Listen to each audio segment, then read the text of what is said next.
আজকের গল্প আইসক্রিম। লেখক দীপান্বিতা গোস্বামী মিশ্র। দাদা নেবেন আইসক্রিম? নিন। এমনটা আগে খাননি, হলফ করে বলছি। একটা ঠেলা গাড়ি যেমনটা সাধারণ আইসক্রিম গাড়ি হয় তেমনটা নয়, সেই আগের দিনের মতো। কুলফি আইসক্রিম বানায় যেমন গাড়িতে, ঠিক তেমন। গাড়িটায় লেখা আছে অর্গানিক আইসক্রিম। নামগুলো অদ্ভুত, soft, super soft, pink, creamy, এইসব জীবনের নামই শুনিনি আমি। ততোধিক অদ্ভুত এই বিক্রেতা।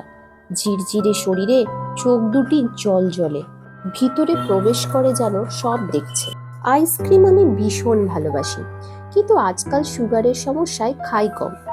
মধ্য 40 বয়স আমার, এখনই খাওয়া দাওয়ার রাশটা টানাই উচিত। একটু হেসে বললাম, অর্গানিক মানে? ও আচ্ছা, দুধ কি তোমাদের নিজেদের বাড়ির?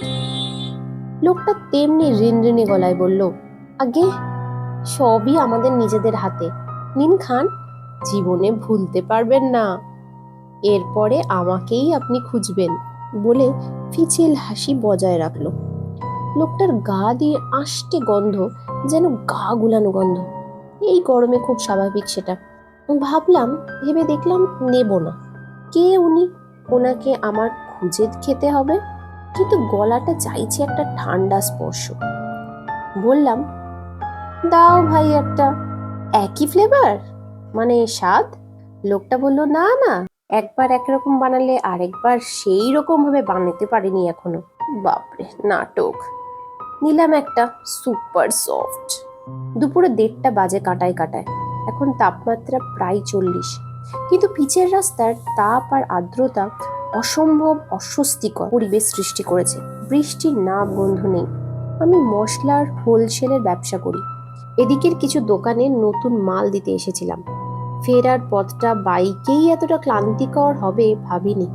মুখে দিলাম সেই আইসক্রিম, এমনিই নরম, এমনই পেলব। কোনো ভালো কোম্পানির আইসক্রিমও হয় কিনা জানা নেই। মুখের মাঝে একরাশ ঠান্ডা বিস্ফোরণ। আমার ঘোর এসেছে যেন।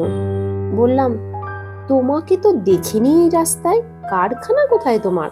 লোকটা বলল, বলেছি না আপনি আমাকে খুঁজবেন এরপরে। এই দিক দিয়ে ওই বাঁ হাতের গলিতে আমার বাড়ি। কারখানা আর কি, ওই ঝুপড়ি ঘর। আসবেন তো জানি, আজই আসুন। আমি বাড়ি ফিরে গেলাম। বাড়ি ফিরে ওই আইসক্রিম ছাড়া অন্য কিছু খেতেই ইচ্ছা করছে না। আমার নেশা হয়েছে, এমনিতে পান পর্যন্ত খাই না, কিন্তু ওই আইসক্রিম আমাকে আজ খেতেই হবে যেন। সন্ধ্যায় আমার বাইকে চললাম ওই দিকে। কোন গলিটা যেন বলেছিল, কোন ঝুপড়ি? আরে, একেবারে পথের শেষে একটা ভাঙা চোরা দরমার বাড়ির সামনে সেই ঝিরঝিরে মানুষটা আর ফিচেল হাসি নিয়ে দাঁড়িয়ে।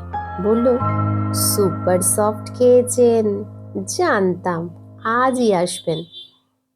মানেটা ঠিক বুঝলাম না, কিন্তু নেশাগ্রস্তর মতো এগিয়ে চললাম।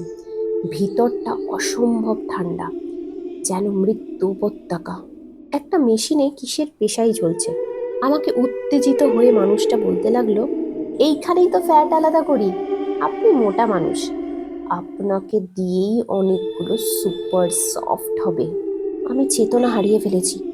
লোকটা এগিয়ে এলো, গায়ে মাংস নেই, চোখ দুটো জ্বলছে। বলতে লাগলো, নতুন নতুন স্বাদের মানুষের নতুন স্বাদের আইসক্রিম। বলতেই আমাকে হেঁচড়ে নিয়ে যেতে লাগলো সেই মেশিনের কাছে।